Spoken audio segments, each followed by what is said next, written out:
The year is 2025. We have self-driving cars, drone burritos, and phones smarter than the computers that sent people to the moon. Yet, we're still stuck with a problem that feels ancient: the gender pay gap. Women, on average, are still making less than men. It's like we've updated everything except this one massive bug. This isn't just a statistic, it's a reality that costs women, their families, and our economy. You work hard, deliver results, and still find out your male colleague in the same role is earning more. It's not about men being bad or women being less capable. It's a systemic issue, baked into our society for generations. This isn't just Wall Street's problem. It's real life, affecting childcare, vacations, student loans, and retirement. Over a lifetime, the gap can add up to hundreds of thousands, even $1 million. That's life-changing money, lost simply because of gender. So, let's break this down: the numbers, the reasons, and what we can actually do about it. Because this isn't just a women's issue, it's everyone's issue. In 2025, women are still doing more and making less. Let's talk about why. Let's look at the numbers. In 2025, for every dollar a man earns in the US, a woman earns about 84 cents. That means women work an extra 40+ days a year just to catch up. For women of color, the gap is even wider.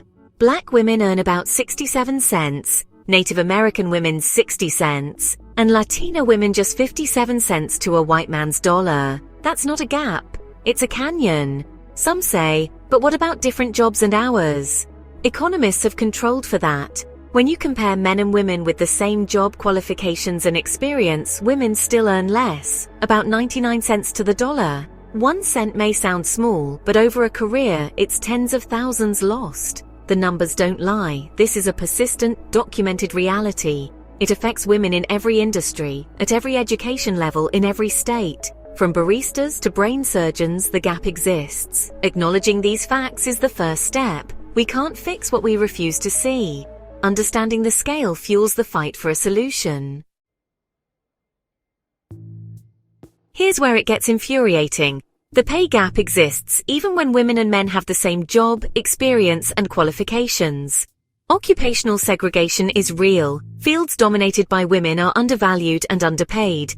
But even in the same role, women are paid less. The controlled pay gap proves it. Same job, same experience, still less pay for women. This isn't about choices, it's about bias. Look at the US women's national soccer team. More wins, more revenue, less pay than the men's team. It took lawsuits and public pressure to get equal pay. This happens in offices everywhere, every day. Women often outperform men but aren't compensated equally. The system is rigged. Even when women play by the rules, they lose. It's not about negotiating harder. It's about fixing a system that undervalues women's work. We need to revalue professions like teaching and caregiving, and confront the bias that penalizes women for making the same choices as men. Equal work should mean equal pay, period. Why does the gap persist? 2 words: unconscious bias. These hidden stereotypes shape decisions without us realizing it. Studies show identical resumes get different results. John is rated higher and offered more money than Jennifer. It's not about evil intentions, it's about ingrained assumptions. Bias affects starting salaries, promotions, and performance reviews. Women get vague, personality-focused feedback. Men get actionable, business-focused advice. Assertive men are leaders, assertive women are bossy. These words matter, they shape careers and paychecks. Fighting the pay gap means fighting invisible assumptions, not just people. Even well-meaning managers can make biased decisions. The first step: make the unconscious conscious. We all have biases. Acknowledge them, then actively work to counteract them. That's how we start to close the gap.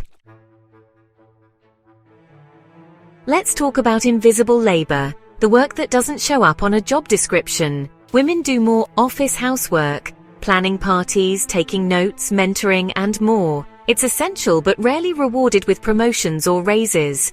Women are 48% more likely to volunteer for these tasks, not because they want to, but because it's expected. Saying no risks being labeled not a team player. This extra work drains time and energy from high-visibility projects that lead to advancement. Then comes the second shift at home. Women still do most housework and childcare, even when working full-time. This double burden leads to burnout and missed opportunities. When a child is sick or a parent needs care, women are more likely to take time off, hurting their careers and pay. These interruptions add up to slower wage growth. The pay gap isn't just a 9-to-5 problem, it's a 24/7 reality. Until we value and share invisible labor, the gap will persist.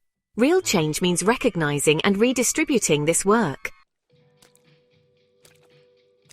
Bias and invisible labor are only part of the story. The corporate ladder itself is broken for women. The broken rung means fewer women get promoted to manager, so fewer make it to senior leadership. For every 100 men promoted, only 87 women move up. This bottleneck means fewer women in the pipeline for top jobs. It's not about ambition.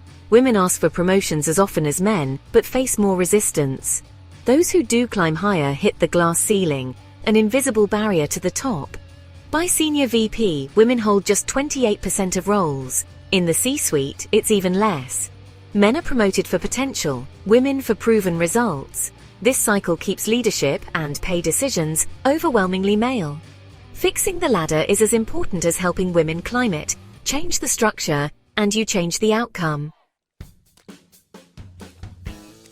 It's not all bad news. Change is happening. Pay transparency is a game changer. More companies are auditing salaries and fixing gaps. Laws now ban asking about salary history, so new pay isn't based on old discrimination.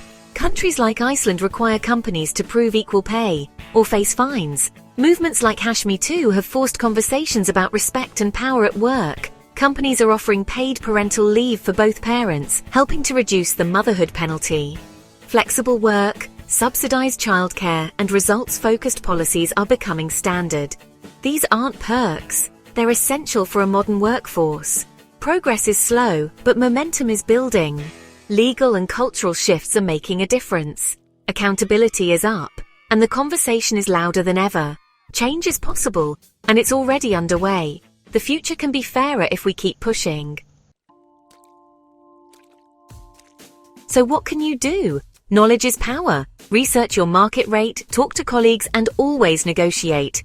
Women who negotiate earn over $1 million more in their careers. Advocate for pay transparency, talk about salaries, push for audits, and demand clear salary ranges. Allies, especially men, can make a huge difference. Mentor women, speak up in meetings, and support fair policies. Support politicians and policies that close the gap. Paid leave, affordable childcare, and transparency laws. Choose to work for and buy from companies with fair practices. Share your story, normalize the conversation. Lift as you climb, mentor, recommend, and support other women. Every small act chips away at the system. Change starts with individuals, but grows into a movement. Don't underestimate your impact. Together, we can build a fairer workplace. The gap closes when we all push for change. Closing the gender pay gap isn't just about fairness. It's about building a stronger society. When women are paid fairly, they spend, save, and invest more, boosting the whole economy. Closing the gap could add trillions to global GDP. This isn't a zero-sum game, everyone wins. Companies with more women in leadership are more profitable and innovative. Diversity leads to better decisions and attracts top talent. It's about the world we leave for the next generation. Equality should be the norm, not the goal. Let's keep pushing, keep talking, and never give up on equal pay for equal work. A future where everyone's work is valued equally is a future worth fighting for.